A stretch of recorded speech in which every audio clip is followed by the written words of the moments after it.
इस वक्त ईरान का जो मुसव्विदा है उसके हवाले से अरब मीडिया में भी कुछ रिपोर्टिंग हुई है। उस हवाले से वॉल स्ट्रीट जर्नल ने भी क्लेम किया और ईरान ये कह रहा है कि सारी पाबंदियां हटाएं, ब्लॉकेड हटा दें और जो न्यूक्लियर मामला है उसे हम बाद में डिस्कस कर लेंगे। How do you see this proposal जो ईरान का है, क्या अमेरिका के लिए काबिल कबूल हो सकता है? बहुत शुक्रिया आपने शामिल गुफ्तगू होने का मौका दिया। देखिए, मैं रिवर्स गुफ्तगू को अपनी आगाज करता हूँ जो सवाल किया आपने। इस बात पर तो रशिया भी ईरान के हमराह है कि ईरान का जो एनरिच्ड यूरेनियम है वो ईरान को किसी को नहीं देना चाहिए। वो ईरान की मिल्कियत है, ईरान की प्रॉपर्टी है, ईरान का हक है उसे संभाल के रखे। सालिसी के बहुत सारे ऑप्शन इनके सामने खुले छोड़े गए। इन्होंने किसी भी सालिसी को उस वक्त कबूल किया नहीं जब ये कहा गया था पिछली मीटिंग के अंदर जंग से पहले कि हम आप जो मुकर्रर सालिस है मसलन रशिया या कोई और मुल्क जिसे मुकर्रर किया जाएगा उसे हम ये एनरिच यूरेनियम पहुंचा देंगे, अपने एनरिचमेंट लेवल को भी कम कर देंगे।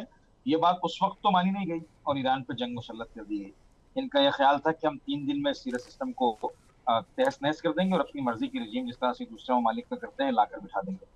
आज मैं नेतन्याहू का बयान सुन रहा था। अब नेतन्याहू ये कह रहा है कि ट्रंप और मेरी ये गुफ्तगू हुई थी कि हम रिजीम चेंज नहीं कर सकते, हम जंग भी करेंगे तो ईरान में हम निजाम तब्दील नहीं कर सकते हैं। देखिए, यहाँ तक तो मामला पहुंच गया ना शाहबुद्दीन साहब। बिल्कुल। अब इन्होंने खुद इकरार करना शुरू कर दिया है। जिनकी एजेंसीज कल तक ये रिपोर्ट कर रही थी कि इनका ख्याल ये था कि 3 दिन के अंदर अंदर ईरान के अंदर जो वहाँ निजाम है बकौल उनके जो रिजीम वो चेंज हो जाएगी। अब नेतन्याहू कह रहे हैं कि मेरी और ट्रंप की जब इस जंग से पहले मीटिंग हुई तो हम इस नतीजे पर पहुंचे थे कि हम निजाम चेंज नहीं कर सकते हैं। बस बात यहाँ तक पहुंच गई। अब ये ईरान की बालादस्ती है। इसका मतलब ये है कि ईरान इस वक्त बालादस्ती की कैफियत में है और जो भी बालादस्ती की कैफियत में होगा ये कानून तबीयत है कि वो अपनी बातें मनवाएगा। तो ईरान भी ये कह रहा है कि यूरेनियम पर तो बहुत बाद में बात होगी, 2 ऑप्शन में बात होगी। पहले ये है कि हमारी जितने भी मुंजमद असासे हैं उन्हें रिहा किया जाए और इस ब्लॉकेट को जो आपने लगाया है उसे खत्म किया जाए। इस इन 2 बातों पर अमल करने के बाद तीसरा जो लेवल आएगा, थर्ड लेवल में हम यूरेनियम के ऊपर डिस्कस करेंगे कि हमको एनरिचमेंट लेवल कितना नीचे लाना चाहिए और फिर जो इनरिच्ड यूरेनियम है उसका हमें क्या करना चाहिए। और इसके बारे में मैं ईरानियन कई ऑफिशियल्स का बयान कई मरतबा कोट कर चुका हूँ। उन्होंने कहा कि भाई हम अपने वतन की 450 किलोग्राम खाक ईरान को अमेरिका को ले जाने की इजाजत नहीं देंगे।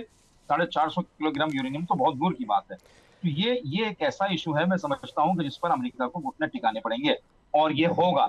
ये कोशिश कर रहे हैं कि जो ट्रंप का चाइना का विजिट है, शी जिनपिंग से जो मुलाकात है उससे पहले पहले ईरान पर प्रेशर डाल के कोई ना कोई सिलसिला हासिल कर लिया जाए। जबकि मेरी इत्तलात के मुताबिक जो यहाँ इनके जो रिस्पॉन्सिबल्स हैं उनके हल्कों में बात चल रही है, ईरान ने 2 से 3 कार्ड ऐसे चाइना के हाथ में दिए हैं कि जिनको चाइना अमेरिका से मीटिंग में खोलेगा, अनफोल्ड करेगा। तो वहां पर अमेरिका के ऊपर प्रेशर बढ़ेगा और मुमकिन है कि ट्रंप साहब जो चाइना पे प्रेशर बढ़ाने की कोशिश कर रहे हैं कोई उल्टा प्रेशर अपने ऊपर लेके आ जाए। ये